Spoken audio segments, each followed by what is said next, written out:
Bonsoir à toutes et à tous et merci d'être si nombreux un 19 décembre pour la clôture de cette saison de partenariat avec l'APHG.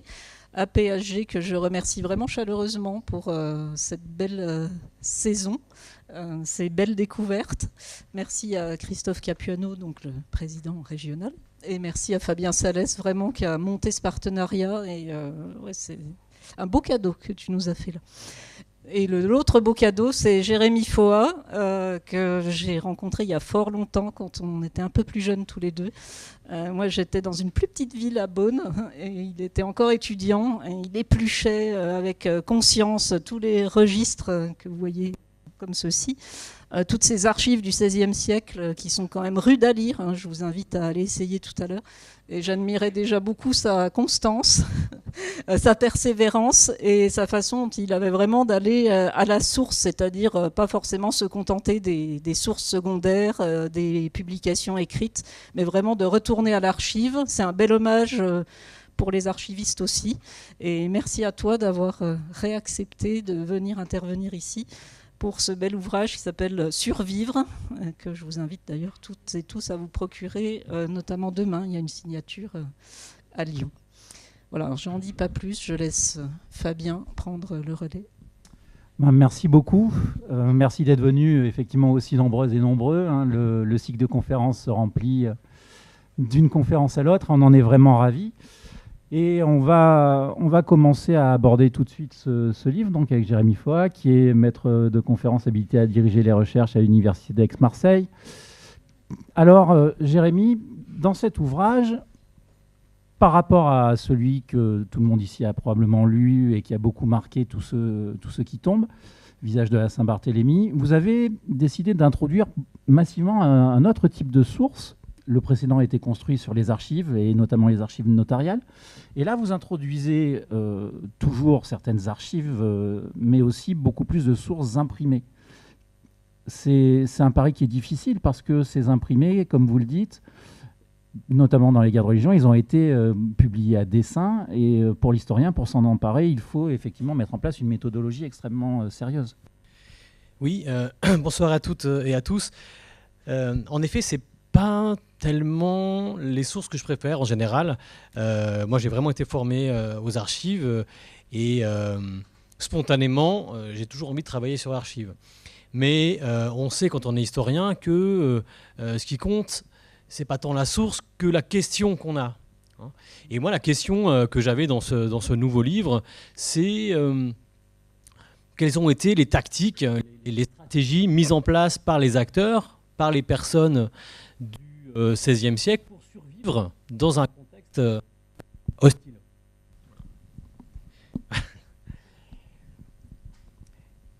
Et pour le coup, c'est vrai que pour le coup, les archives étaient assez peu généreuses sur ce genre de questions. C'est-à-dire que quand on essayait de voir comment les gens s'étaient déguisés, comment les gens avaient menti, comment les gens avaient trouvé des faux papiers, les archives que j'avais mobilisées dans le livre précédent, elles ne me disaient pas grand-chose. Et donc, j'ai dû me tourner vers d'autres archives, d'autres sources, pardon, qui sont les archives imprimées. Et notamment, quelque chose qui est assez extraordinaire, ce sont toutes les chroniques, tous les chroniqueurs locaux du XVIe siècle qui, dans chaque petit village, dans chaque ville moyenne, ont pris la plume pour raconter les événements extraordinaires qu'ils ont traversés.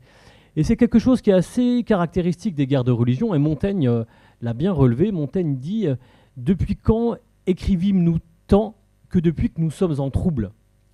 C'est-à-dire que les contemporains ont tout de suite eu conscience qu'ils vivaient des événements extraordinaires, qu'ils vivaient des événements qui tranchaient sur l'ordinaire ou qui contrastaient avec ce que leur père avait vécu.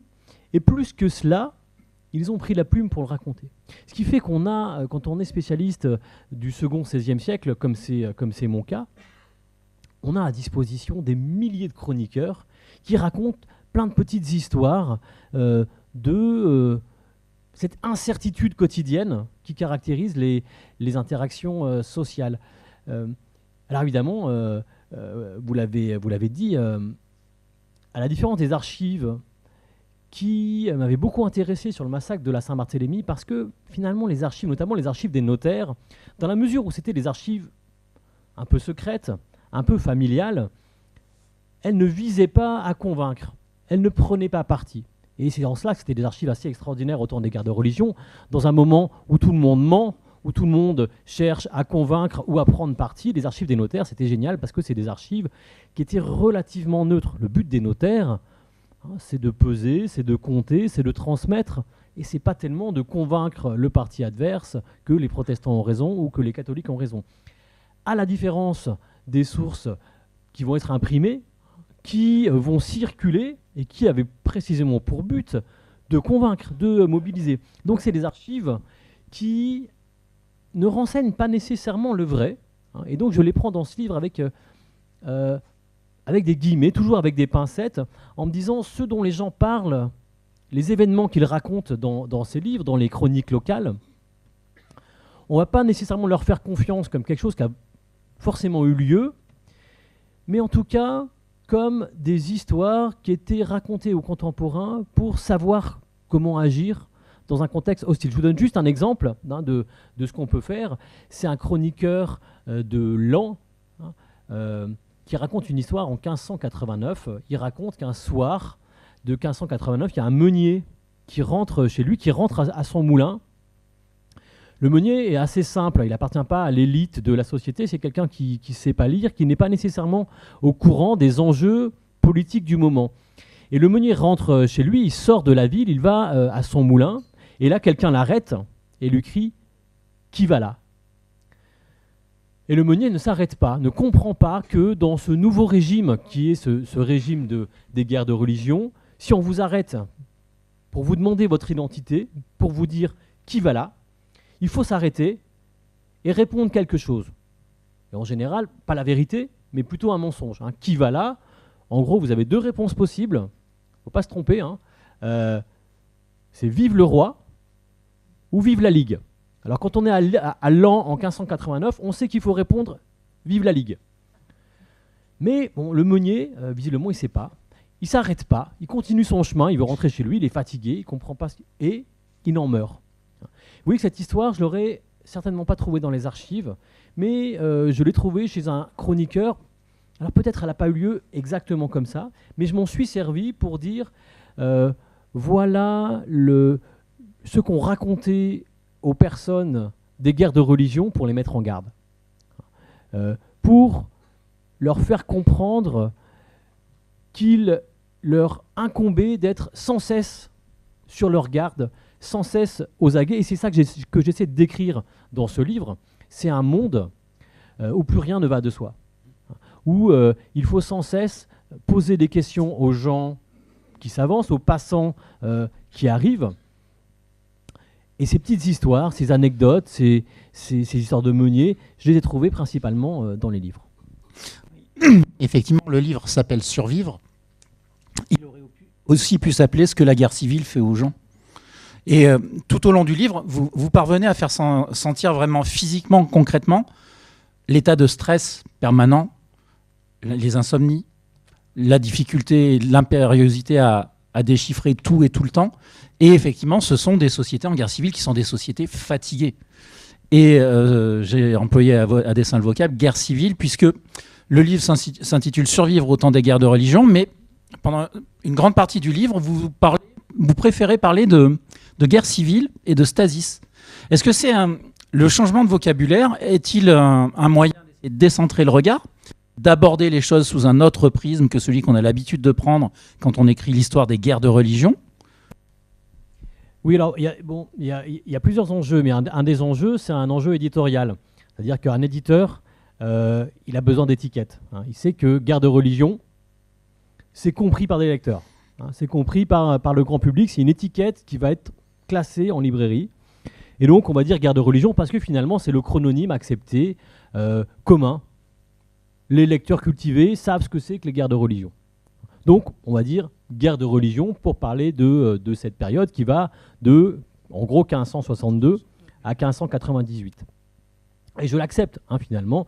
Il y a des façons de nommer les périodes qui sont rentrées dans les habitudes.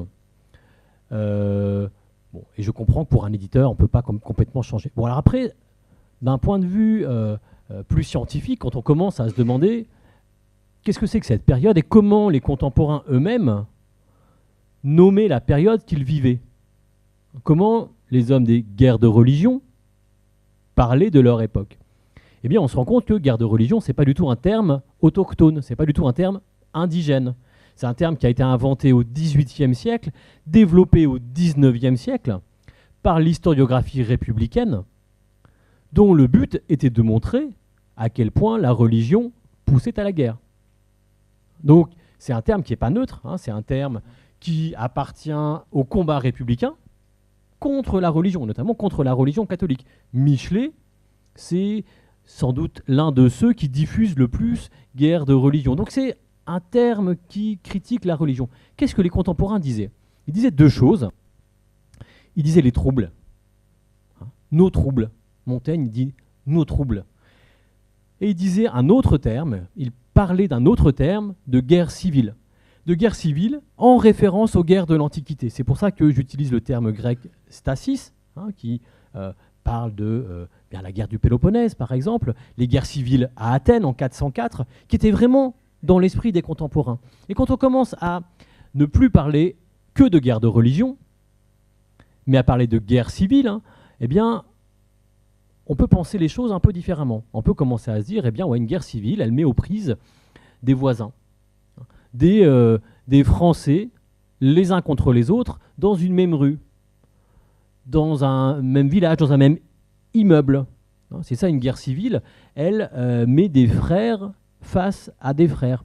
Et puis l'autre bénéfice, me semble-t-il, de parler de guerre civile pour cette époque, c'est effectivement de dire que bien sûr la religion est au centre de cette histoire.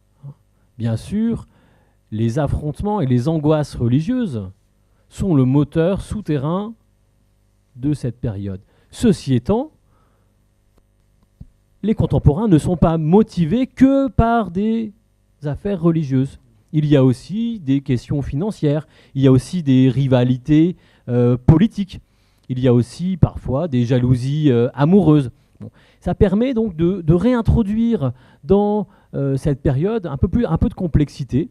Par exemple, dire que le massacre de la Saint-Barthélemy, bien sûr, il a été causé par des causes religieuses, pour des raisons religieuses, mais il y a derrière le massacre de la Saint-Barthélemy des gens qui ont profité des violences pour se débarrasser d'un concurrent économique. Quelqu'un qui avait la boutique en face, on a profité pour l'éliminer. D'une femme trop vieille ou trop jeune, ou d'un mari trop vieux. Donc vous voyez, c'est pas pour dire que la religion n'a rien à faire dans les guerres de religion, c'est pour dire qu'il existe des motivations et des morales concurrentes et qui ne doivent pas être écrasées par les seules idées religieuses. Alors, dans nos troubles, comme dit Montaigne, il faut toujours un guide. Et le vôtre, celui qui vous cheminez tout au long de cet ouvrage, c'est justement Montaigne, et qui donne justement plusieurs leçons pour apprendre à traverser l'espace. Parce que survivre dans une ville où il faut se déplacer, et parfois même entre plusieurs villes, c'est apprendre à cheminer dans un espace qui est complètement éclaté, fragmenté. Oui, c'est vrai que j'ai relu Montaigne pour ce livre avec un grand plaisir. Vous savez que Montaigne écrit vraiment au cœur des guerres de religion. La première édition des Essais, c'est 1580, en 2 volumes. Et puis, il va travailler ses essais tout au long des guerres de religion, puisqu'il va aller jusqu'en 1592. Il va les corriger, mais il commence à les écrire avant même de les publier en 1572. Donc avec les Essais de Montaigne, on a l'un des penseurs les plus clairvoyants de cette époque qui témoigne presque au jour le jour de ce qu'il a vécu dans cet environnement incertain. Je vous donne juste une anecdote, il y en a beaucoup dans le livre et il y en a beaucoup dans les essais, une anecdote pour essayer de vous montrer combien Montaigne est utile pour comprendre les guerres de religion. Ça se passe en 1573, c'est la 4e guerre de religion. Montaigne voyage entre Bordeaux et Paris, comme ça lui arrive souvent. Il est à cheval, il voyage avec un compagnon, quelqu'un qu'il ne connaît pas. Ce compagnon exhibe toutes les marques extérieures de catholicité. Les marques extérieures de catholicité, c'est des croix, des breloques, des crucifix. Il en fait des tonnes. Et il a bien raison. La Guyenne est tenue par les catholiques. Il faut montrer patte blanche. Ce que j'essaie de montrer dans ce livre, c'est qu'on est dans un monde où il faut sans cesse expliciter, exhiber, extérioriser ses appartenances religieuses. Et c'est ça qui est épuisant. Parce que, en permanence, on est obligé de dire qui l'on est, d'où la centralité de ce cri qui vive. Qui vive, c'est, eh bien, vous devez manifester publiquement vos adhésions politico-religieuses. Ce qui va contraster complètement avec les périodes de paix. Dans une période de paix comme la société dans laquelle on est, comme ce soir, personne n'a exigé de vous, quand vous êtes rentré aux archives municipales, que vous exhibiez vos préférences politiques ou même, ni même vos croyances religieuses. Non pas que ça nous indiffère, mais notre expérience quotidienne, c'est que peu importe vos croyances politiques, peu importe ce que vous votez, vous allez vous asseoir sur une chaise, vous allez écouter la conférence, vous allez rentrer chez vous. C'est ça l'expérience. Enfin, en tout cas, j'espère, c'est ça qui va se passer ce soir. Bon. En tout cas, on vous le souhaite. Voilà, on vous souhaite. L'expérience des guerres de religion, c'est que si on n'exige pas des gens en face de soi, des gens qu'on croise, des gens qu'on fréquente, des gens qui nous escortent, qu'on n'exige pas d'eux qu'ils disent ce qu'ils croient, qu'ils soutiennent, eh bien, on risque sa peau. Donc, il faut exhiber en permanence. Donc, je reviens à Montaigne, 1573, il voyage avec quelqu'un qu'il ne connaît pas très bien, mais qui se fait passer pour catholique. Se faire passer pour catholique, eh bien, c'est exhiber des signes extérieurs. Comme on ne peut pas savoir ce que les gens pensent à l'intérieur, et c'est une des grosses angoisses des guerres civiles, ce que les gens pensent, ce que les gens croient, leur fidélité religieuse, ça ne se voit pas. Donc il faut l'exhiber, il faut devenir expert à la fois en production de signes, montrer, tendre aux autres ce qu'ils attendent, et puis être expert en détection de signes pour savoir ce que les gens sont vraiment. Montaigne voyage avec ce compagnon, et puis régulièrement, comme on est en guerre civile, il croise des corps de garde, des soldats qui les arrêtent et qui demandent qui vivent. Et tous répondent vive la Ligue, vive le duc de Guise, nous sommes catholiques, laissez-nous passer. Ça marche, et puis il a tous ces signes extérieurs, tous ces crucifix, il a mis des croix sur sa casaque, dit Montaigne. Comment est-ce que Montaigne, progressivement, s'aperçoit que son compagnon de voyage est un usurpateur?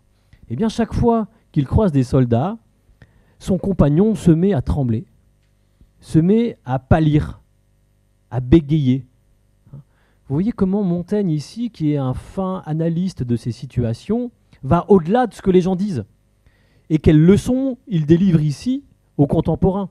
Ne vous fiez pas aux apparences. Ce que les gens disent d'eux-mêmes, ce que les gens montrent d'eux-mêmes extérieurement, c'est un mensonge. Ce sont des apparences trompeuses. Survivre, nous dit Montaigne, dans ce contexte, c'est guetter les signes qui trahissent. Et quels sont les signes qui trahissent? Eh bien, précisément, Montaigne appelle ça d'un très joli nom, les alarmes de la conscience. C'est-à-dire qu'on a une conscience, et cette conscience, elle va malgré nous trahir sur notre visage des signes qui vont être perceptibles par les esprits les plus vifs. Suer, bégayer, rougir, pâlir. Tout ce genre de petits indices vont vous mettre sur la piste. Qu'est-ce que nous dit Montaigne dans cette anecdote? Eh bien, c'est que si vous voulez survivre à ce monde, il faut, savoir masquer ses émotions. Être capable de traverser des situations extrêmement stressantes, mentir sans trembler, maîtriser son corps, discipliner son corps, jusqu'à avoir la maîtrise de ces tremblements, de ces rougissements. Et puis la deuxième leçon, c'est que pour survivre, il faut devenir expert dans ces signes infimes qui vous mettent sur la piste des imposteurs. Et on est dans un univers qui est peuplé d'imposteurs, qui est peuplé d'usurpateurs, puisque, évidemment, c'est quoi la meilleure arme pour survivre dans cet univers? C'est le mensonge, c'est le déguisement. L'homme des guerres de religion, on l'a souvent dépeint comme une grosse brute sanguinaire. C'est pas complètement faux, bien sûr, il y a beaucoup de violence.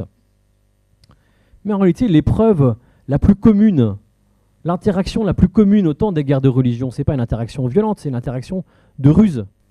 C'est-à-dire il faut faire croire à son adversaire, à son interlocuteur, au passant qui est en face, qu'on est catholique dans une ville catholique, qu'on est protestant dans une ville protestante, qu'on est ligueur dans une ville ligueur. Donc il faut être expert en déguisement, en mensonge, en contrôle de soi, en production de signes qui sauvent, ou à l'inverse, en inhibition de signes qui trahissent. Et tout ceci, ça m'a intéressé. Et là-dessus, Montaigne, il est extraordinaire parce que très régulièrement, il raconte des anecdotes sur comment il a fait dans des circonstances épouvantables pour s'en sortir. Et très souvent, une des leçons que donne Montaigne, il dit que ce qu'il a sauvé, c'est son visage impassible. Il croise des soldats à de très nombreuses reprises dans les essais, et ça revient très souvent. Les soldats finissent par partir parce que Montaigne a un visage impassible, n'affiche pas sa peur, ne laisse pas voir qu'il ment, et les soldats rentrent chez eux. Alors, ce qui est intéressant aussi avec Montaigne, c'est qu'au fur et à mesure des éditions des essais, on sent quand même une évolution dans son état d'esprit, et aussi dans sa narration. Et justement, l'anecdote que vous venez de raconter, vous expliquez qu'il y a eu quand même quelques repentirs sur la façon de la raconter au fur et à mesure des essais. Et ça aussi, c'est révélateur de l'évolution de l'état d'esprit pendant la guerre civile. Oui, cette histoire de Montaigne, quand il l'écrit pour la première fois en 1580, il raconte l'histoire que je viens de vous raconter. Il dit « Je voyageais avec un gentilhomme qui se faisait passer pour catholique alors qu'il était huguenot. » Ça, c'est 1580. On est dans une période où les lignes protestants-catholiques ne sont pas encore nécessairement durcifiées. Et puis, dans la dernière édition des essais, en 1588, puis en 1592, il va complètement changer cette histoire.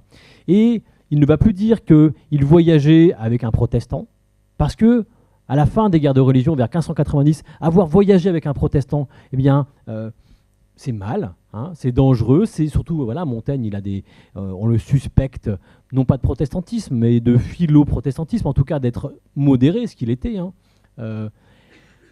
Quand il réécrit ce passage à la fin, tandis que la Ligue triomphe un peu partout, et notamment quand la Ligue triomphe à Paris, il remplace « Je voyageais avec un gentilhomme huguenot ». Et cette histoire commence, vous pouvez aller vérifier, cette histoire commence dans la dernière version des essais, celle que vous avez tous sous la main, enfin celle que vous pouvez acheter dans le commerce en tout cas. Je voyageais avec mon frère, sieur de la Brousse, bon catholique, lorsque nous rencontrâmes un gentilhomme qui se faisait passer pour huguenot. Donc vous voyez, il a changé complètement l'histoire, c'est-à-dire que au quotidien, il fréquentait un bon catholique, son frère, et puis par hasard, malgré lui et sans l'avoir cherché, il a croisé un gentilhomme huguenot. Vous voyez comment ici toute l'histoire change sans doute par prudence. Hein, Montaigne sent que ici le vent politique a tourné. Tout à fait. Alors, en vous lisant, on se rend compte effectivement de cette société de l'époque qui est stressante parce qu'elle est sursaturée de signes. Elle est sursaturée de signes parce qu'il faut montrer, il faut prouver. Et en même temps, ça ne diminue pas l'angoisse parce que à la production de signes répond aussi la possibilité de les contrefaire. Et il y a chez les gens l'augmentation du soupçon. Paradoxalement, on comprend que la multiplication des signes augmente le soupçon. Oui. On a des micros capricieux. Ouais. Oui, pour essayer de bien vous faire comprendre ce que j'ai voulu signifier dans ce livre, c'est que ce qui angoisse terriblement les hommes et les femmes de cette période, c'est l'invisibilité de l'ennemi. Et finalement, c'est ça la définition d'une guerre civile. Hein. C'est que l'ennemi est invisible. Et c'est terriblement angoissant. C'est ce constat, finalement, qui est terrifiant pour les contemporains, que rien ne ressemble autant à un protestant qu'un catholique. Et c'est désespérant. Rien ne ressemble autant à un ligueur qu'un royaliste. Tous sont des êtres humains, ce n'est pas marqué sur leur visage. On va donc être obligé, dans ces sociétés, de produire des signes extérieurs pour essayer de rendre visible l'invisible, puisque c'est l'invisible qui angoisse les personnes, hein, c'est le fait de ne pas savoir qui est qui, Eh bien, donc, on va être dans une société qui, en permanence, va marquer. Hein, c'est ce que plusieurs chapitres s'intéressent à ces techniques de marquage. On va marquer les personnes avec des signes. Hein, je vous ai parlé des croix, mais aussi, bien sûr, il y a toute une série de couleurs. L'écharpe verte, l'écharpe rouge, l'écharpe blanche. Pour se rassurer, hein, telle personne est protestante parce qu'elle a une écharpe blanche, et ligueuse parce qu'elle a une écharpe rouge, et catholique parce qu'elle a une croix. Tel espace, parce qu'il faut aussi marquer l'espace, les maisons, les quartiers. Tel quartier est protestant parce qu'il y a une grande croix, catholique pardon, parce qu'il y a une grande croix devant. Hein. Tel quartier est protestant parce qu'il y a un temple visible.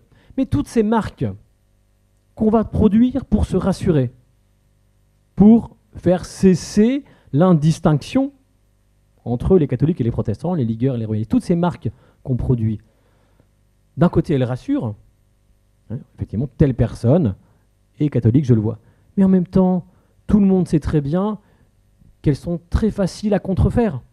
Rien de plus facile pour un protestant que de se mettre des croix sur sa casaque, ou de mettre une croix sur sa maison.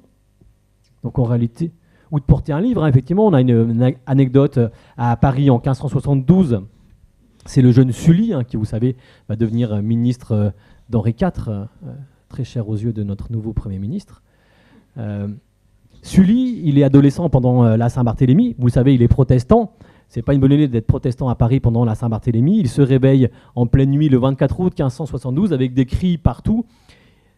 L'auberge dans laquelle il est tenue par des protestants. Il sait qu'il faut partir. Il décide de quitter son auberge pour se rendre à son collège où il a donc à son université où il a quelque espoir d'être sauvé. Et il a une idée géniale. Il prend avec lui un livre d'heures, c'est-à-dire un livre catholique. Et il est encore plus malin que ça. Alors après, c'est des choses qu'il a racontées quand il était vieux à la fin de sa vie. Hein. On n'est pas obligé de le croire. Mais en tout cas, ce qu'il raconte dans ses mémoires, c'est qu'il ne sort pas dans la rue en tendant son livre d'heures, ce qui aurait été suspect. Vous voyez, si vous tendez à des gardes catholiques, regardez, j'ai un livre d'heures, j'ai un livre catholique, c'est un peu suspect. Il se laisse fouiller et il laisse croire au garde qui le fouille, que le garde a trouvé par hasard ce livre. Et donc le garde fouille Sully, tombe sur le livre, pense avoir trouvé un livre protestant et s'aperçoit que c'est un livre d'heures. Vous voyez à quel point il faut être subtil dans la production et l'exhibition de marques. Donc on est dans une société qui va passer son temps à marquer les choses, les quartiers, les maisons, ou à les démarquer. Une des angoisses les plus vives de cette époque, c'est avoir sa porte marquée. Sa porte marquée par une croix. Et ça vraiment, ça terrifie les contemporains, ils en font des cauchemars. Je vous donne juste une anecdote. Ça se passe à Toulouse en 1565. Un matin, les catholiques de Toulouse se réveillent et voient des croix sur les maisons des bons chrétiens, c'est-à-dire sur les maisons des catholiques. Ils sont paniqués. Ils vont aussitôt à la mairie pour porter plainte et une enquête est lancée. C'est une enquête qui est incroyable que j'ai retrouvée aux archives municipales de Toulouse où les voisins viennent témoigner les uns après les autres en disant bah oui, je me suis réveillé et il y avait une croix sur ma maison et j'ai vu, il y a une dame qui vient témoigner, qui est insomniaque et qui dit qu'elle a vu pendant la nuit les hommes qui faisaient des croix sur les portes des bons catholiques. Et bien sûr, ces hommes étaient vêtus de noir, comme il se doit, et étaient protestants, comme il se doit. Alors peu importe finalement que cette histoire soit vraie ou pas, je n'ai pas les moyens d'assurer que cette histoire est vraie ou non. Ce que je peux assurer, c'est qu'elle témoigne d'une angoisse qui habite les contemporains, celle d'être marqué, d'avoir sa porte qui trahit. C'est-à-dire qu'on est dans une société où, et c'est aussi le propre des guerres civiles, où même l'espace privé peut être violé. L'espace privé n'est pas forcément le lieu du refuge. Les guerres de religion, les guerres civiles sont pleines de perquisitions, sont pleines de chambres dans lesquelles les dominants ont pénétré, etc. etc. Bon, voilà, j'étais un peu long. Oh non, c'est très bien. Alors, les deux anecdotes que vous venez de raconter et beaucoup d'autres dans le livre, quand on les lit, on a vraiment l'impression d'être au cinéma. Il y a vraiment des scènes très cinématographiques et on en lisant ces anecdotes, je pensais à Inglourious Basterds, où aussi Tarantino joue sur la capacité à s'infiltrer chez les Allemands en incorporant un certain nombre de coutumes. Et Cox, je ne sais pas si vous vous souvenez, le Britannique qui infiltre, se fait démasquer, enfin finit de se faire démasquer lorsqu'il va commander 3 verres au bar, et en faisant effectivement 3 à la Britannique et non pas 3 à l'allemande. Et on est vraiment là-dedans avec ce que vous racontez dans le livre. Et pour les contemporains de l'époque, c'est effectivement la sensation que ce qu'ils voient au quotidien est une mise en scène et qu'il faut aller au-delà du décor. Ce qui, effectivement, conduit souvent à un peu de paranoïa quand même. Voilà, c'est ça qui est intéressant, c'est que la frontière entre le normal et le pathologique, entre le normal et le paranoïaque, a évolué. Dans une société normale, dans une société pacifiée comme la nôtre, ou à peu près pacifiée comme la nôtre, exiger des gens qui rentrent dans une salle ou qui rentrent dans un magasin, qu'ils disent pour qui ils votent ou qu'ils disent ce qu'ils croient, c'est être paranoïaque, c'est anormal. C'est être jugé, c'est courir le risque d'être jugé par les gens autour de vous comme paranoïaque ou anormal. Dans une société en guerre civile, ce qui en temps normal serait paranoïaque, c'est juste une technique de survie. Exiger des gens qu'ils disent ce qu'ils pensent, ce qu'ils croient. Et effectivement, on est dans des mondes où les contemporains sont épuisés, parce que c'est épuisant de douter de tout et de tous. En fait, quand moi je réfléchis à ces guerres civiles, j'essaie aussi de réfléchir aux sociétés, à notre société, aux sociétés en paix. Et on s'aperçoit à quel point, dans les sociétés en paix dans lesquelles nous vivons, en tout cas dans lesquelles nous avons l'habitude de vivre, une grosse partie de nos actions s'appuie sur des routines qu'on ne questionne jamais. Et c'est très reposant, les routines et les habitudes. Vous ne questionnez pas ce soir, vous êtes rentrés, vous êtes tous assis sur des chaises sans vous poser la question, est-ce que ces chaises éventuellement ont été piégées? Vous n'êtes même pas posé la question. Et c'est tant mieux, c'est que votre expérience, c'est qu'en général, quand vous vous asseyez sur une chaise, il ne se passe rien, si ce n'est que la chaise vous supporte. L'expérience des contemporains des guerres de religion, c'est que le moindre objet peut servir à dissimuler une bombe. Le monde des guerres de religion, c'est un monde où toutes les apparences peuvent dissimuler la mort. Un passant lambda peut être un assassin.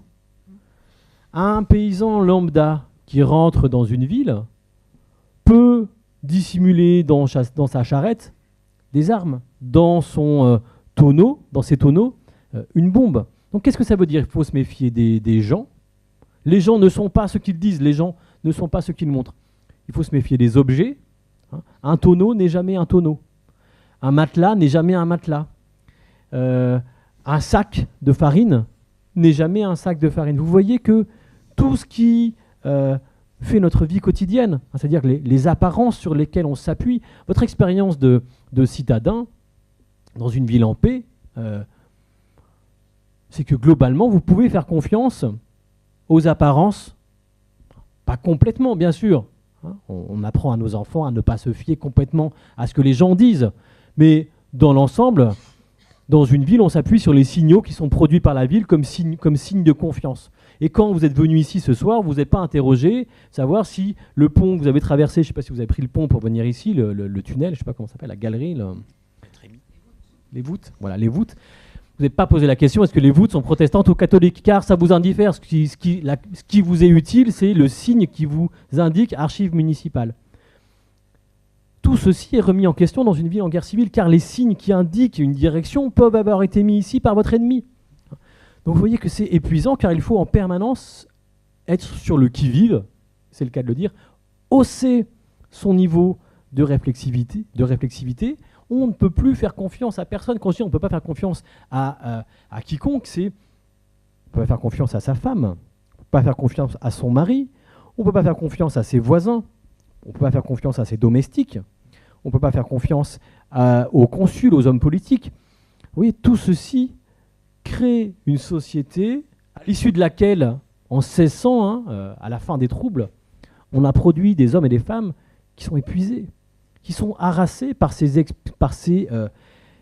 épreuves quotidiennes où il faut essayer d'aller au-delà de ce que les gens disent, au-delà de ce que les façades montrent, au-delà de ce que les objets semblent, et même, c'est la 4e partie du livre, au-delà de ce que les mots disent. Puisque, dans la mesure où on est dans une guerre civile, une des caractéristiques, c'est que l'ennemi comprend la langue que vous employez. L'ennemi parle le français. En tout cas, comprend le français, même s'il y a bien sûr des langues régionales. Qu'est-ce que ça implique ? Ça implique qu'il faut absolument se méfier des mots que vous employez, parce qu'ils peuvent être compris par l'ennemi.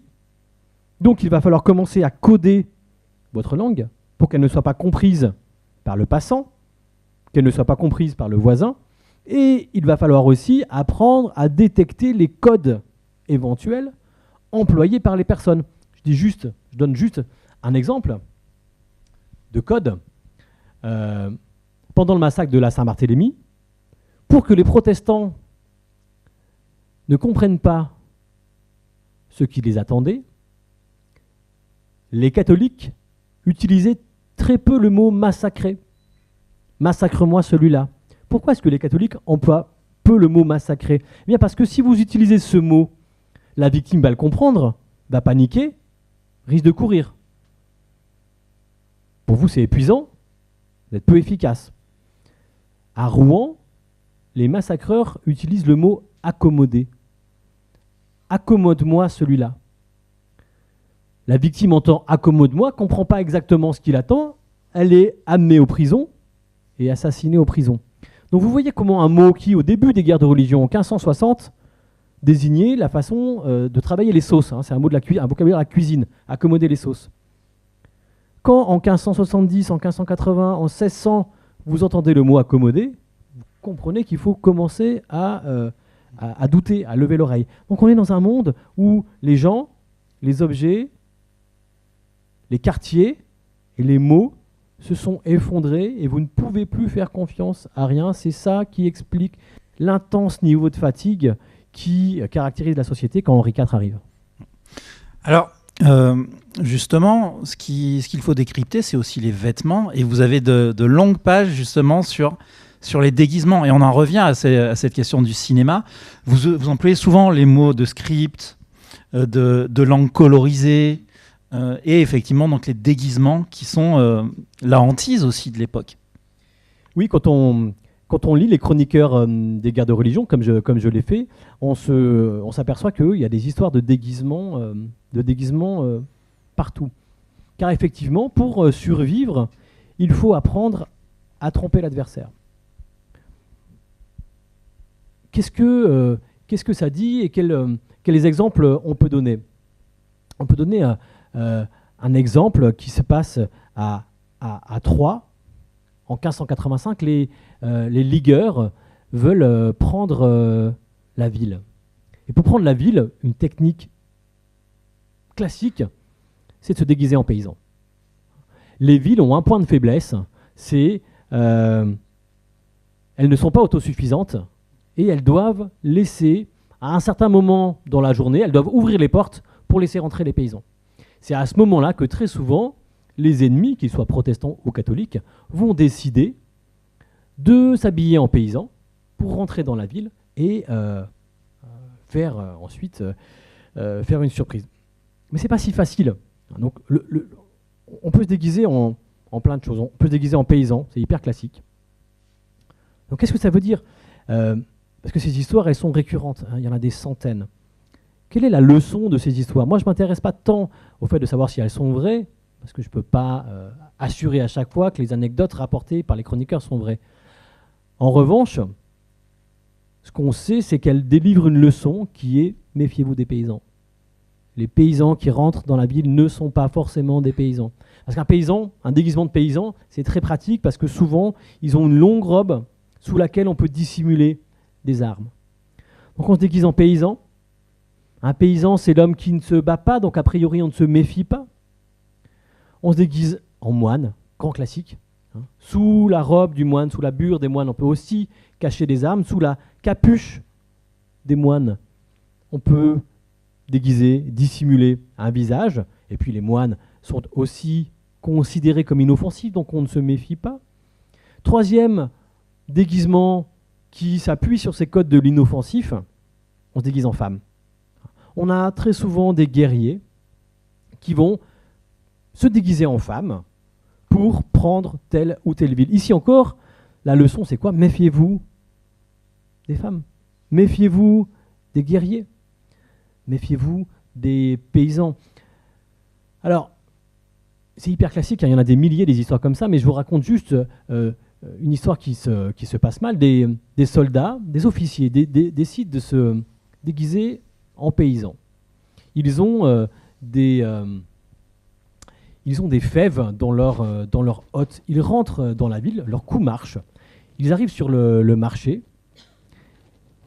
Donc leur déguisement était assez bon.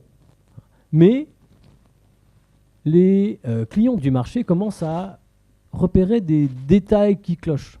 Donc vous voyez que survivre, c'est 1, savoir se déguiser en paysan, 2, être vigilant sur les paysans qui rentrent. Les clients s'aperçoivent d'un premier point, ils vendent les fèves beaucoup trop bon marché.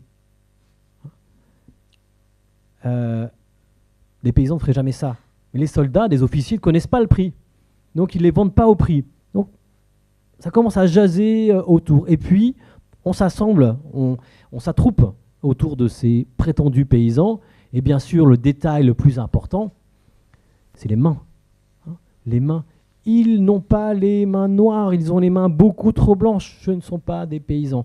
Survivre au temps des guerres de religion, c'est quand on se déguise, aller jusqu'au petit détail, se déguiser jusqu'au bout des ongles. On a beaucoup d'hommes déguisés en femmes qui sont trahis parce qu'ils ont un bout de sous-vêtement qui ne correspond pas au déguisement qu'ils prétendent avoir. Et puis bien sûr, c'est bien voilà. On vous donne des paysans, regardez s'ils ont les mains blanches. Vous voyez comme tout ceci est épuisant. Si chaque fois que vous alliez chez le boulanger, vous deviez réfléchir, est-ce que c'est un vrai boulanger? Est-ce que c'est pas quelqu'un qui est déguisé en boulanger et qui essaie de m'empoisonner? Est-ce que le pain qu'il me vend est vraiment du pain? Parce que parmi les choses qui terrifient les personnes, le poison. Le poison, c'est l'arme de la guerre civile par excellence. Le poison, c'est ce qu'on va réussir à dissimuler dans des objets les plus anodins pour donner la mort. On est dans un monde où la mort est très rarement donnée par des armes visibles, par des objets qu'on associe en général à la violence. Pourquoi? Bien parce que pour les contemporains, il s'agit de réussir, sans se faire remarquer, à pénétrer au cœur des centres-villes. Comment est-ce qu'on réussit à pénétrer en centre-ville, sans faire paniquer tout le monde? Eh bien, en ayant ce que Erving Goffman appelle, en adoptant ce que Erving Goffman appelle les apparences normales. Et c'est ça, sans doute, la leçon la plus importante après le mensonge. Survivre, c'est 1, savoir mentir. 2, connaître les apparences normales. C'est pas si évident que ça d'avoir l'air normal. Comment est-ce qu'on a l'air normal? Bien survivre, c'est apprendre à mentir, à avoir l'air normal, et puis apprendre à détecter ceux qui mentent et ceux qui n'ont que l'air normaux, mais qui en réalité ont les mains trop blanches, ont des déguisements, etc. C'est un degré de montée en compétence qui est quand même extrêmement poussé et qui doit être fait extrêmement rapidement, y compris, vous parliez des voûtes de Père H tout à l'heure, dans le décryptage de l'espace.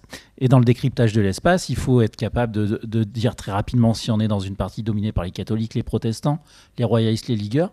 Mais il y a aussi la hantise de la profondeur de l'espace, et notamment des maisons, qui se fait jour. La peur de la cachette. Oui, une des parties du livre essaie de réfléchir à ça, au fait qu'on est dans un monde qui est toujours divisé entre une apparence et une essence. Entre ce qu'on montre extérieurement et ce qu'on est intérieurement. C'est-à-dire qu'il y a un divorce entre l'être et le paraître. Alors, ce divorce entre l'être et le paraître, eh bien, il est épuisant.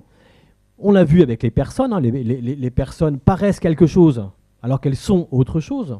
Et ça, c'est épuisant. Hein, ce fossé entre l'être et le paraître. Et c'est la même chose avec les maisons, avec les façades. On a l'impression que cette maison est anodine. Cette maison ne représente aucun danger. En réalité, à l'intérieur de cette maison, à l'intérieur des murs de cette maison, se cachent des traîtres en puissance. Des gens qui complotent, des gens qui ont des armes, des gens qui ont des livres interdits. La maison a l'air inoffensive. En réalité, si on gratte, elle est dangereuse. On va donc avoir une société qui, en permanence, va essayer de gratter derrière les façades des maisons pour voir ce qu'il peut y avoir. Comment on gratte derrière la surface des maisons? La technique la plus commune, c'est la perquisition. Voilà, perquisition. Mais on a des techniques. À Lyon, par exemple, on emploie des maçons. Les catholiques, les protestants emploient des maçons pour sonder les murs, pour voir si les murs ne sont pas creux, ne sont pas doubles, et ne cacheraient pas des armes catholiques. Vous voyez, quand j'ai dit double ici, on est dans un monde qui a justement la hantise du double, de ce qui est quelque chose et qui en fait est autre chose, qui paraît quelque chose. Donc les gens sont doubles, les gens sont duplices, ils prétendent être protestants quand ils sont catholiques, mais aussi les murs sont duplices. Donc on utilise des maçons très régulièrement pour sonder les murs, pour trouver les cachettes. Et on se rend compte que, évidemment, dans ce monde hostile, dans ce monde de l'incertitude, eh bien, les personnes utilisent des cachettes en permanence, des cachettes pour tout, des cachettes pour leurs enfants. J'ai un passage qui est consacré aux cachettes pendant le massacre de la Saint-Barthélemy. Où est-ce qu'on se cache?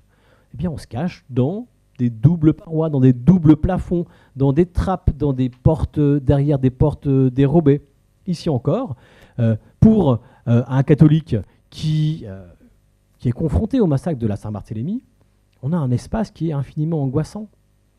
Car on rentre dans une pièce, a priori il n'y a personne, il n'y a aucun hérétique, aucun protestant, il n'y a aucun livre interdit, et en réalité, si on regarde bien, derrière chaque porte peut se cacher un protestant, derrière, au-dessus de chaque plafond, peuvent se dissimuler des armes. Donc on a un espace qui est complètement fragmenté, qui est miné. À Lyon, par exemple, on a aussi une histoire de catholiques. Alors on ne sait pas si c'est vrai, mais de catholiques qui sont persuadés que les protestants creusent la ville pour placer une bombe, des bombes. Alors on ne sait pas si c'est vrai, mais ce que ça dit, c'est cet imaginaire de la trahison souterraine. Il y a forcément quelqu'un qui gratte quelque chose en dessous de vous la nuit pour placer une bombe, pour faire rentrer des ennemis à l'intérieur. Ici encore, imaginez à quel point ça peut être épuisant d'être au fond de vous persuadé que tout est duplice, que vous ne pouvez vous appuyer sur absolument rien de ce que vos sens, notamment vos yeux, détectent. Ce qui amène à une conclusion sur cet univers, c'est que l'œil n'est plus l'organe de la confiance des citadins. C'est Georg Simmel qui dit ça. Il dit que, c'est le sociologue Simmel, que dans la grande ville, c'est le cas dans toutes les grandes villes, dans toutes les grandes métropoles, l'organe des citadins, l'organe de confiance des citadins, c'est l'œil. Vous ferez le test en rentrant ce soir. Vous vous appuyez beaucoup sur vos yeux. On s'appuie parce que on a plein d'informations qui sont des informations pertinentes qui vont vous permettre de rentrer chez vous sans encombre ce soir. Oui, mais il ne faut pas qu'ils regardent trop les gens, sinon après, il peut leur arriver des choses. Alors voilà. Donc, leur donne pas de mauvais conseils voilà, non plus. Les yeux, effectivement, il faut apprendre à baisser rapidement. Mais dans les guerres de religion, dans les guerres civiles, l'organe de la confiance, ce n'est plus l'œil, c'est la main. C'est-à-dire que dans la mesure où les yeux sont sans cesse trahis, dans la mesure où ce qu'on voit est sans cesse une illusion, on ne s'appuie plus sur ses yeux, mais on va y mettre la main. On va fouiller les gens, on va palper, on va gratter les murs. Donc, vous voyez que le sens le plus utile dans ce monde dominé par le mensonge, c'est aussi le sens qu'on peut tromper le moins facilement. L'œil, les yeux, on peut les tromper assez facilement par des déguisements, par des subterfuges, par des façades qui ont l'air inoffensives. En revanche, le sens tactile est beaucoup plus difficile à tromper. Un autre sens qui est mis qu'on va utiliser beaucoup plus qu'à l'ordinaire dans les guerres civiles, c'est le sens olfactif. Vous voyez que la hiérarchie des sens utiles pour survivre dans une ville est bouleversée avec les guerres de religion. C'est-à-dire que, en général, quand vous vous orientez dans une grande ville, vous vous servez très peu de votre nez. À la différence des chiens, par exemple, qui vont beaucoup plus se servir de... dans les guerres de religion, j'ai de très nombreuses anecdotes qui montrent que l'odeur va être un indice pour savoir si, par exemple, voilà, l'odeur de la poudre. Voilà. Donc, et ça ne trompe pas. L'odeur de la poudre, ça ne trompe pas. Donc, apprendre à avoir le nez fin, c'est essentiel dans ces guerres de religion pour survivre. Cette question des odeurs, je rebondis dessus, elle nous ramène aussi à quelque chose de très important, et vous avez de très belles pages là-dessus dans l'ouvrage, sur la question des façades de maisons, qui disent beaucoup déjà de l'appréhension de l'intimité à l'époque, et qui sont des positions d'interface, justement, dans ces périodes d'affrontement. Oui, la question des interfaces, c'est-à-dire à la fois des façades, des fenêtres, des boutiques, les lieux, les interfaces, sont vraiment les lieux de la guerre civile, les lieux de la guerre de religion. Peut-être je donne un exemple pour être un peu plus clair. Les guerres de religion vont jouer un rôle très important dans la définition de la frontière publique-privée. À l'issue des guerres de religion, le privé sera plus privé qu'au début des guerres de religion. Je m'explique. Et on peut le comprendre avec notamment le droit de culte, les lieux de culte protestants. Les protestants, dans la plupart des villes du royaume, sont minoritaires. Vous savez qu'ils sont 10% du royaume de France. Et donc ils ont pas de droit de culte public. S'ils veulent prier, ils doivent aller dans les faubourgs. À Lyon, c'est à la Guillotière, ce qui est assez loin en fait, en tout cas à l'époque. Et puis surtout, ce qui est dégradant. C'est-à-dire que aller à la Guillotière, c'est franchir les lieux du pouvoir, les lieux du beau, les lieux de la richesse, pour aller prier dans des lieux plus dégradants.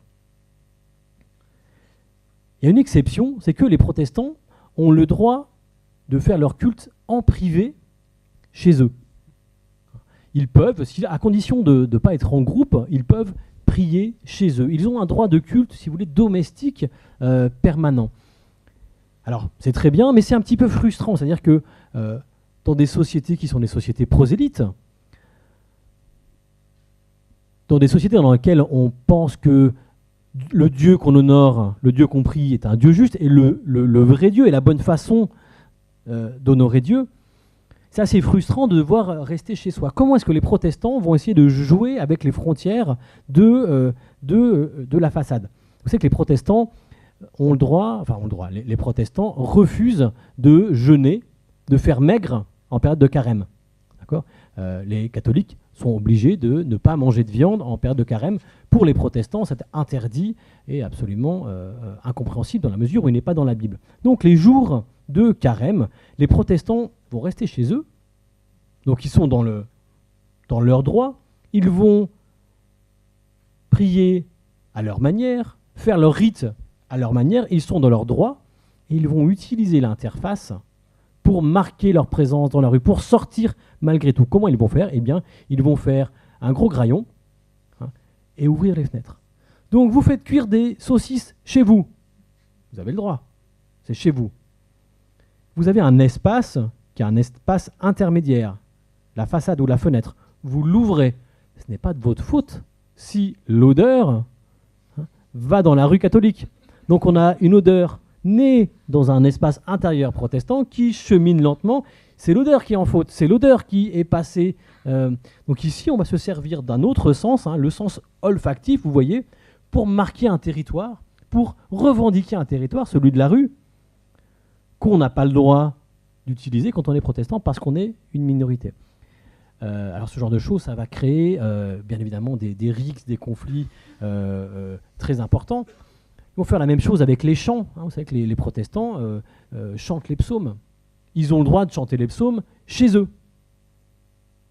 Eh bien, ils vont faire la même chose. Ils vont ouvrir les fenêtres, chanter très fort, et les passants dans la rue vont entendre, malgré eux, des chants qu'ils auraient dû ne pas entendre.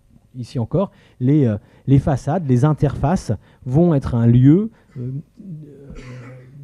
duquel vont se servir les protestants, les minorités en général, parce que les catholiques dans les villes protestantes vont utiliser les mêmes stratagèmes pour exister.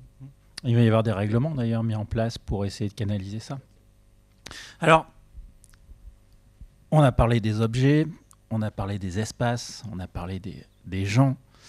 Et dans ces sociétés distordues, la langue aussi. La langue subit beaucoup, et notamment, les mots n'ont plus le sens qu'ils doivent avoir parce qu'on les marque. Et ça entraîne aussi une perte de confiance dans les mots et dans la langue, parce que précisément c'est celle de l'adversaire aussi, donc on peut la marquer.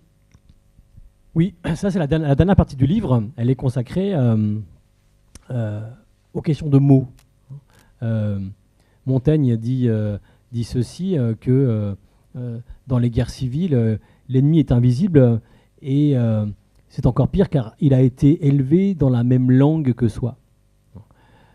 Et j'essaie de tirer toutes les conséquences de ça. Qu'est-ce que ça fait à la langue de vivre 40 ans de guerre civile? Qu'est-ce que ça fait à une langue d'être prise à partie, déchirée entre des pôles, des pôles linguistiques qui se font la guerre? Donc j'étudie deux choses dans mon livre. Comment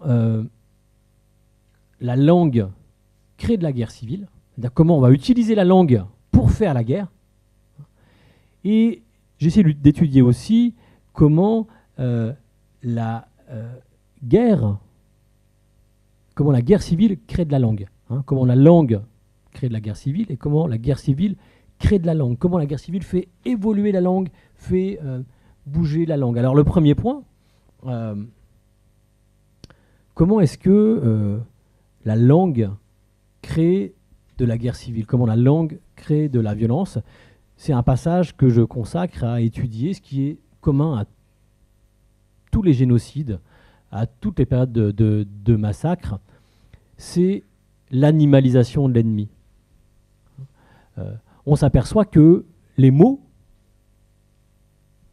vont servir à animaliser, à transformer en animal l'ennemi. Quelques exemples. Les curés, à longueur de sermon, à longueur de prône, vont comparer les protestants à des chiens, à des cafards, à des vermines. Vous voyez ici, ce sont des comparaisons. En termes de linguistique, ça s'appelle une comparaison. Les protestants sont comme des chiens, sont comme des porcs, sont comme des cafards. Et puis progressivement, ce qui n'était qu'une comparaison, déjà peu flatteuse, devient une métaphore. Une métaphore, on supprime le comme. Simon Vigor, un des curés de Paris en 1572, dit des protestants qu'ils sont des chiens. qui m'intéresse, moi, c'est comment ces métaphores, progressivement, vont rentrer dans l'esprit des catholiques, et notamment des tueurs catholiques, pour les amener à considérer que les protestants sont vraiment des chiens, sont vraiment des cafards, sont vraiment des vermines. Et comment, en étant persuadés qu'ils ont affaire à des animaux, eh bien, ils vont les tuer plus facilement. Vous comprenez bien sûr que si vous êtes persuadé, grâce au langage, grâce aux métaphores du curé, que celui ou celle que vous avez en face de vous n'est pas un être humain mais un chien, eh bien c'est beaucoup plus facile de le tuer. Il y a une psychanalyste qui s'appelle Regine Weintrater qui parle, elle parle de ça à propos du génocide des Tutsis du Rwanda, hein, où on utilisait la métaphore cafard. Elle parle d'un processus de démétaphorisation de la langue. C'est-à-dire que dans l'esprit des tueurs, la langue, la métaphore cafard cesse d'être une métaphore et les adversaires deviennent véritablement des cafards. La métaphore, le cafard devient vraiment ce que vous avez en face de vous, et ça va permettre aux tueurs de tuer sans culpabilité. Car bien sûr, c'est extrêmement difficile de tuer un être humain. Et c'est déjà le cas au XVIe siècle, c'est déjà interdit de tuer un être humain au XVIe siècle. Ces gens-là sont des chrétiens, ces gens-là sont civilisés, ces gens-là ont appris qu'on ne tuait pas des hommes, des femmes et des enfants. Mais si ce que vous avez en face de vous, c'est un animal, la culpabilité s'en va. Alors à mes yeux, voilà, ici, la langue permet la guerre civile. Alors je vous l'ai montré aussi tout à l'heure, je vous ai donné un exemple avec le massacre de la Saint-Barthélemy, quand on utilise le mot « accommoder » pour massacrer. Ici, qu'est-ce que ça permet? Eh bien, ça permet d'euphémiser la brutalité des gestes accomplis. Et vous savez que les stratégies d'euphémisation de la violence par la langue, c'est un grand classique, hein, un linguiste qui s'appelle Victor Klemperer, qui a étudié la langue nazie, qui est une langue pleine d'euphémismes. Hein, le pire des euphémismes, le plus épouvantable des euphémismes, étant solution finale. Eh bien, la langue des troubles est aussi pleine d'euphémismes parce que on tue des gens, on tue des enfants, on tue des femmes, et c'est pas si facile. Et une façon plus facile de tuer des hommes et des femmes, c'est d'utiliser des mots euphémisés qui vont servir d'écran dans la tête des tueurs entre la réalité de ce qu'ils sont en train de commettre et ce qu'ils pensent qu'ils commettent. Donc on va euphémiser les gestes du massacre, accommoder ou alors dépêcher. On utilise aussi beaucoup de dépêcher, hein, qui veut dire envoyer, hein, c'est une dépêche, au lieu de massacrer. Donc on euphémise les gestes de la violence. Vous voyez ici comment la langue, hein, crée de la violence.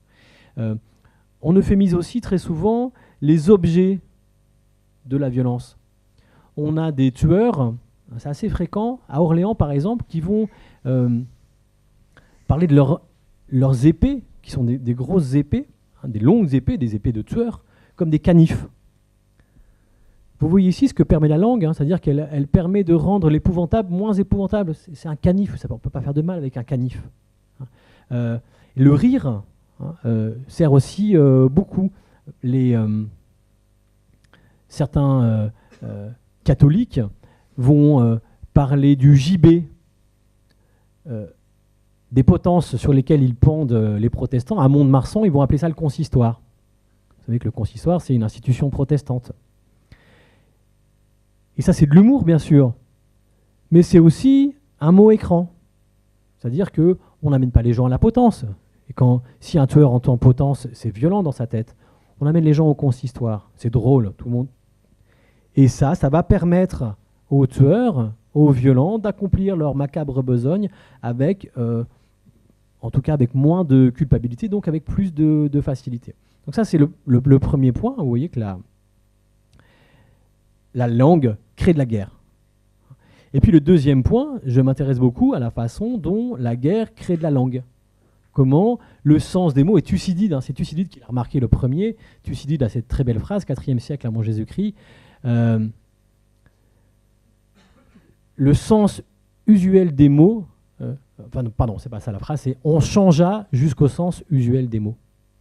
Effectivement, les guerres civiles ont cette caractéristique que dans la mesure où elles mettent en conflit des gens qui parlent la même langue, eh bien le sens des mots va changer parce que les mots vont sans cesse être codés, vont être mis entre guillemets, vont être atténués, et donc ne plus vouloir dire exactement ce qu'ils voulaient dire au début des guerres. Un seul exemple, mais il y en a plein. Religion prétendue réformée. Et quand on commence à tendre l'oreille comme ça, comme je l'ai fait, on voit que la langue des troubles, la langue des guerres de religion, elle est pleine de prétendus, soi-disant. Qu'est-ce qu'on dit quand on dit prétendu? Eh bien, on dit que le mot réformé ne veut pas vraiment dire réformé. Vous voyez, à partir de ce moment-là, le langage commence à s'affaiblir. Si vous êtes dans un monde où les uns emploient le mot réformé pour dire, dans l'esprit des catholiques, ce qui est en réalité déformé, eh bien, on ne peut plus, en tout cas, le mot réformé ne veut plus dire ce qu'il voulait dire naguère. Et le sens des mots change. Et le propre des sociétés en conflit, c'est que, alors là, il y a plein de termes techniques, ça s'appelle une paradiastole. La figure de la paradiastole en rhétorique, c'est une figure assez classique et employée pendant les guerres civiles. Ce que les uns appellent église, les autres l'appellent secte. Voilà. Et c'est d'ailleurs une figure utilisée par tous les pamphlétaires. Ce que les uns appellent église, les autres l'appellent secte. Une figure classique de tous les pamphlétaires. Vous voyez ici que ça finit par user la langue. Car quand vous entendiez le mot église en 1550, vous savez, c'est une église. Une église, c'est une église. Et une tautologie, ce que je viens de faire, c'est une tautologie. Une église, c'est une église. C'est très rassurant, une tautologie. On se sert des tautologies pour fonder des champs entiers. C'est Pierre Bourdieu qui l'a montré. Comment on fonde un champ en disant business is business, l'art c'est l'art, l'art pour l'art. Une tautologie, c'est rassurant. Eh bien, on a l'inverse dans les guerres de religion. L'art, ce n'est plus l'art. Une église, ce n'est plus une église. Un ministre, ce n'est plus un ministre. Un pasteur, ce n'est plus un pasteur. Un temple, ce n'est plus un temple. À l'issue de quoi, vous voyez que la langue se fragilise complètement. Et on ne sait plus ce qu'on veut dire. Quand ça arrive 200 fois, 300 fois, les mots s'effritent et une communauté qui ne comprend plus la langue qu'elle emploie, c'est une communauté qui n'est plus une communauté. Oui, vous avez une très belle phrase là-dessus, je l'avais noté. L'insécurité sémantique découle de l'ébranlement politique. Oui, parce qu'effectivement, l'ébranlement politique, c'est qu'il n'y a plus des institutions au sommet pour dire une église, c'est une église. Un parlement, c'est un parlement.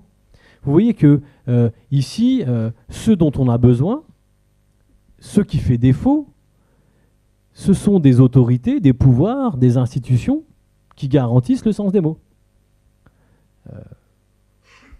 Un exemple typique des guerres civiles, c'est pendant la France des guerres de religion, on a eu 2, puis 3, puis 4 parlements.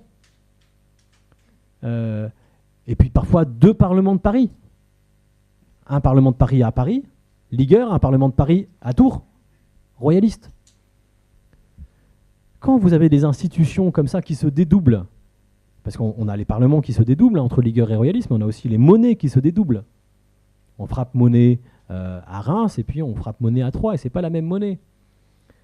Eh bien, ici, vous avez des institutions qui s'effritent et les institutions, ça sert à dire ce qu'il en est de ce qui est.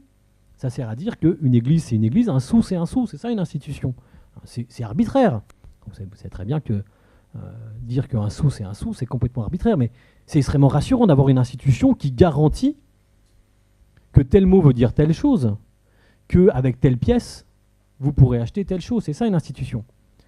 Eh bien, la caractéristique des guerres civiles, c'est que on a un effondrement politique qui conduit à un effondrement des institutions, ou plutôt un dédoublement des institutions, et que, eh bien, on ne peut plus faire confiance à ce qui naguère était garanti par les institutions. Les institutions, elles garantissent les titres. Une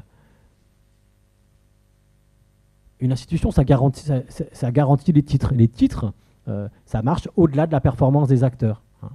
Fabien, quand il m'a introduit comme maître de conférence HDR. Ça, c'est un titre. C'est un titre pour me protéger en début de conférence, indépendamment de la performance que bon. Et aujourd'hui, on a des institutions qui garantissent ces titres. C'est un titre d'État. Maître de conférence HDR, c'est un titre d'État. C'est-à-dire qu'il y a un État qui, au-dessus, garantit la validité de ma parole, à peu près. Et de la même manière, un docteur, ce qu'on appelle un docteur en médecine, hein, c'est quelqu'un dont la science est garantie par un diplôme qui est garanti par l'État. Et c'est extrêmement rassurant quand vous allez chez le médecin, vous ne demandez pas au médecin de vous montrer son diplôme. Ce qu'on ferait dans une situation de guerre civile, parce que précisément, on n'a plus confiance dans les institutions qui sont censées garantir ce qu'elles garantissent. Je me suis un peu éloigné de ta question initiale, mais j'y reviens. De votre question, on fait semblant de vous voyez. On se connaît peu. On a fait nos thèses ensemble maintenant. Voilà. Ce qui fait qu'à l'issue de tout ça, au début du XVIIe siècle, pourquoi est-ce que Henri IV, j'en reviens à Henri IV, pourquoi est-ce que Henri IV a finalement un tel succès? Bien parce qu'il arrive au bon moment. C'est quand même ça. Alors là, je sais qu'on va parler énormément d'Henri IV, qu'on va se mettre à vendre à nouveau des biographies d'Henri IV. Moi, j'ai beaucoup de journalistes qui m'appellent en ce moment pour parler d'Henri IV. Alors moi, personnellement, c'est pas mon préféré Henri IV, mais je vais essayer de vous expliquer pourquoi ici. Pourquoi est-ce qu'il a tant de succès? Pourquoi le bon roi Henri réussit? Parce qu'il arrive à un moment où les Français sont épuisés. Il arrive après 40 ans de conflit où on n'a plus d'institutions pour certifier ce qu'il en est. On avait 2 parlements, 3 parlements, 4 parlements, plein de cours des monnaies. Henri IV, il arrive à un moment où toutes ces épreuves dont on vient de parler ce soir, toutes ces épreuves ont conduit les Français à un épuisement généralisé. Et donc, il y a à la base une demande d'institution. Une demande d'institution qui dit « ceci est une église, point ». On ne discute pas, on ne négocie pas. Ceci est un sou, point. On ne négocie pas. Et une institution, c'est extrêmement reposant. C'est le sociologue Michel Daubry qui nous a appris ça. On se repose sur les institutions, on se repose sur les titres. Quand vous prenez un avion, vous ne demandez pas au pilote de vous montrer son brevet. Vous vous reposez sur la confiance que vous déléguez à tout plein de processus, d'ailleurs, dont vous ignorez tout, qui, au final, garantissent que le pilote sait piloter un avion. Imaginez-vous, alors il n'y avait pas d'avion au XVIe siècle, mais imaginez-vous prendre un avion au XVIe siècle dans une situation de guerre de religion. Et si le pilote était protestant? Et si le pilote était ligueur? Tout ceci, eh bien, nous est évité par la confiance que nous avons aux institutions. Henri IV, quand il arrive, il va proposer de l'institution. Il va proposer de l'institution à une société qui en avait besoin. Et une des institutions les plus importantes, c'est le dictionnaire. Qu'est-ce que c'est qu'un dictionnaire? Alors, le dictionnaire de l'Académie, ça arrivera un petit peu plus tard, mais déjà Henri IV va payer un certain nombre d'auteurs pour stabiliser la langue. Le plus célèbre, c'est Malherbe. Malherbe, qui est connu comme un puriste de la langue. Qu'est-ce que c'est qu'un dictionnaire? Il y a le dictionnaire de Jean Nicot, qui est publié à peu près au début du XVIIe siècle, et puis bien sûr, un peu plus tard, l'Académie. Qu'est-ce que c'est qu'un dictionnaire? Un dictionnaire, c'est quelque chose qui fixe d'autorité le sens des mots, qui dit que un ministre, c'est un ministre, un sou, c'est un sou, un parlement, c'est un parlement, une secte, c'est une secte. On ne peut pas employer les mots n'importe comment, c'est ça que dit un dictionnaire. Et ben vous voyez que Henri IV, en proposant une stabilisation à la fois des parlements, des cours de la monnaie, des institutions, il va répondre à un besoin d'institution qui était devenu criant à l'issue de 40 ans de guerre civile. Oui, effectivement, et vous proposez à la fin du livre une analyse très intéressante au terme de ce parcours en disjonction permanente, en diffraction permanente. Vous avez cette interrogation, et si finalement les guerres de religion avaient été un moment important dans l'avancée de la civilisation des mœurs, cher Anne Norbert Elias? Oui, ça c'est un des points de conclusion du livre. Alors, je ne suis pas toujours très, très, très à l'aise pour en parler. Vous savez que les historiens aiment assez peu parler des conséquences des périodes qu'ils étudient, parce que ça les oblige à aller au-delà de la période qu'ils connaissent. Et moi, passé 1600, je suis un peu en panique. Bon. En revanche, les éditeurs aiment beaucoup qu'on trace des longues lignes pour parler de la généalogie, pour montrer que les périodes qu'on étudie ont une influence jusqu'à aujourd'hui. Vous savez que aujourd'hui, si on ne dit pas que l'histoire permet d'éclairer le présent, plus personne ne commande de livres. Donc, Je vais vous répondre, cher Fabien. C'est bien. Parce que quand même, c'est pas juste une commande d'éditeur. Effectivement, l'éditeur m'a dit, est-ce qu'il n'y aurait pas un lien entre ça et... mais j'essaie de vous répondre quand même. Vous savez que dire que vos compétences sur Henri IV s'arrêtent en 1600 ne vous exonérera pas d'avoir quand même des questions sur Henri IV, puisqu'il est présent dans la décennie précédente. Hein. Voilà. La civilisation des mœurs, voilà. Moi, ce qui m'a intéressé, c'est d'étudier les guerres de religion, les guerres civiles, de cette manière.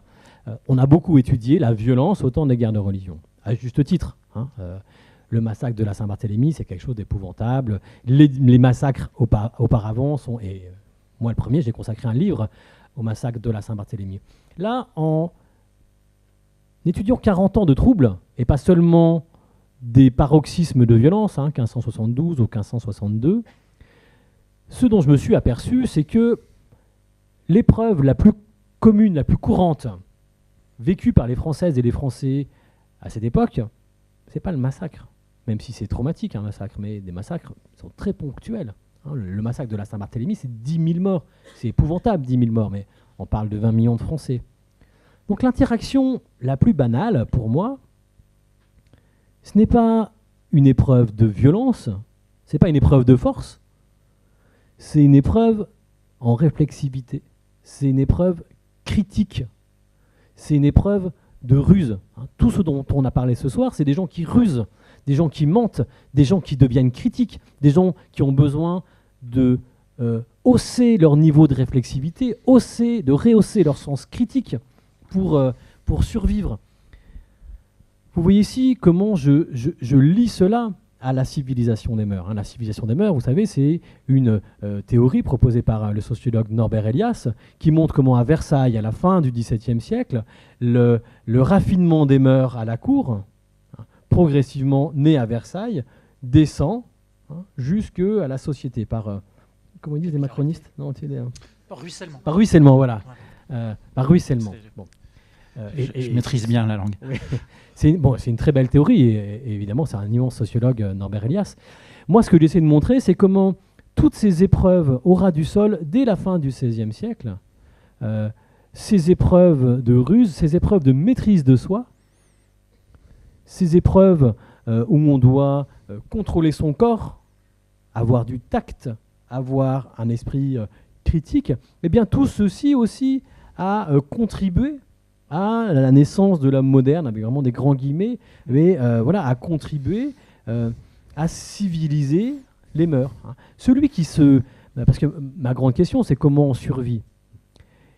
Est-ce que celui qui survit, c'est nécessairement le plus fort? Bien sûr, ça aide d'être fort dans un massacre pour s'en sortir, mais est-ce que véritablement, sur les grands chiffres, ceux qui survivent sont les plus forts? Il me semble que non. Il me semble que la réponse ici apportée par mon livre, c'est que ceux qui survivent, ce sont les plus rusés, les plus habiles, ceux qui très rapidement ont appris à mentir, ont appris à se déguiser, ont appris à truquer, sont les petits malins.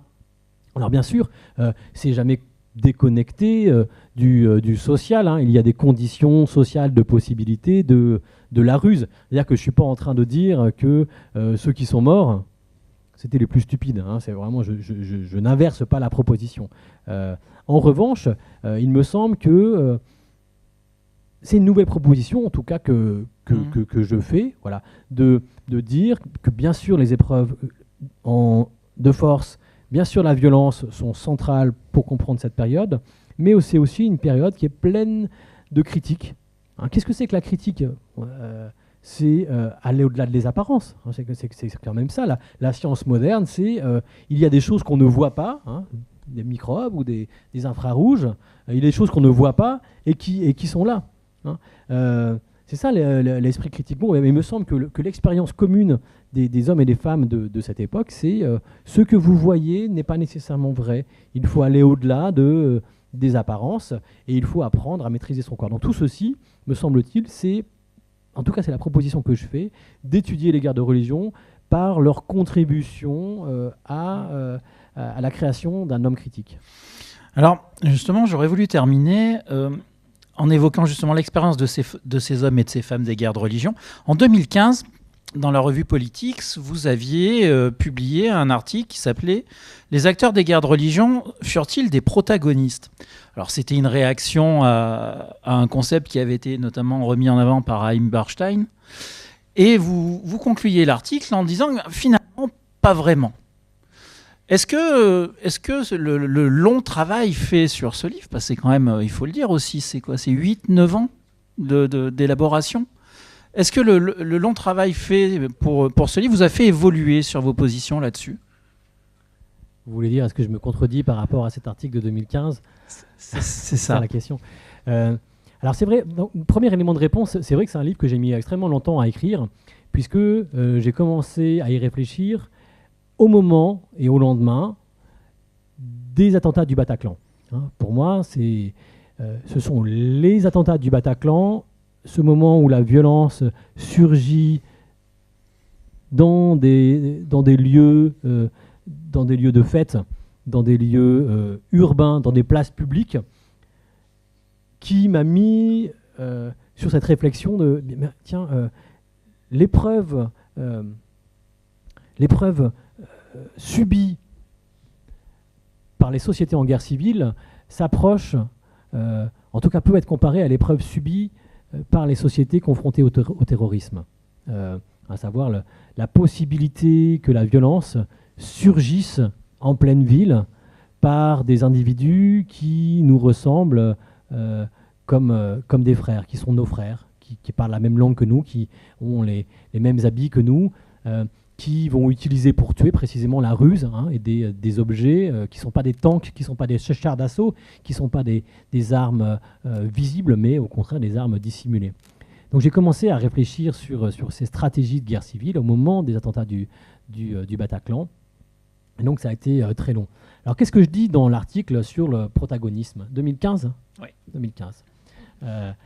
Donc un article dans la revue Politics. Donc, je réfléchis sur ce concept proposé par cet historien qui s'appelle Haïm Bernstein de protagonisme. Il étudie, lui, Bernstein, la Révolution française. Et il montre qu'au moment de la Révolution française, il y a un sentiment nouveau qui naît chez les Français, qu'il appelle le sentiment protagoniste. Qu'est-ce qu'il nomme par là? Eh bien, il nomme ce sentiment qu'ont les Françaises et les Français d'enfin faire l'histoire. Non plus de subir l'histoire par Dieu, une histoire qui était faite par Dieu, une histoire qui était faite par les rois, une histoire qui était faite par les grands de ce monde, mais donc au contraire d'être des protagonistes, des acteurs de l'histoire, de par leur action, de par leur engagement dans le monde, être capables de faire bouger le monde. C'est ce nouveau sentiment protagoniste qu'Haïm Bernstein voit naître au moment de la Révolution française. Et moi, je me suis posé la question, est-ce que les acteurs et les actrices des guerres de religion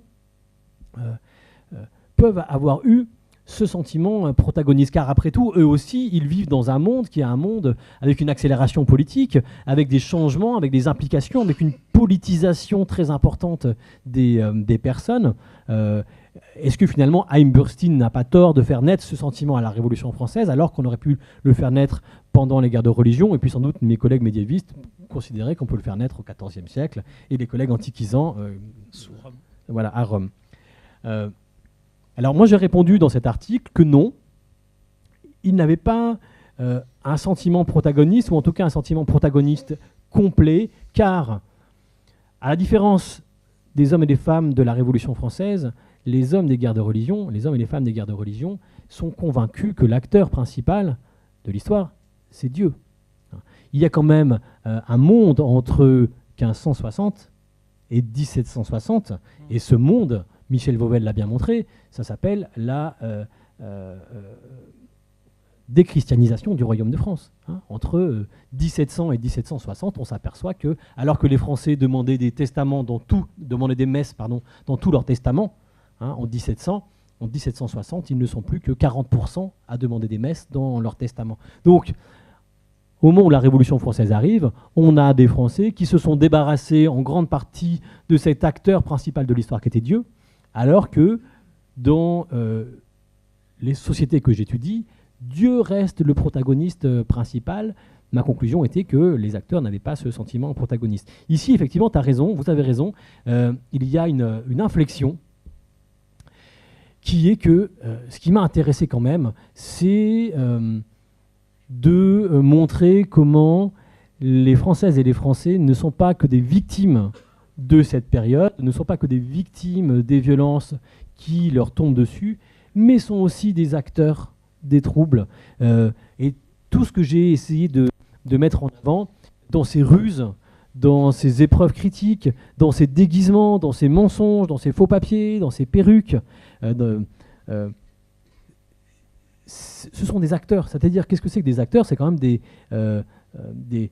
personnes qui choisissent ce qu'elles font, qui sont libres de faire ce qu'elles font. Alors, je ne suis pas du tout partisan d'une théorie de l'acteur rationnel où on aurait une liberté complète. Je sais bien qu'il y a des contraintes très fortes qui pèsent sur ces personnes, des contraintes de voisinage, des contraintes politiques, des contraintes de classe, bien sûr, de croyances, de genre, tout ce que vous voulez. Mais je pense que vous avez raison.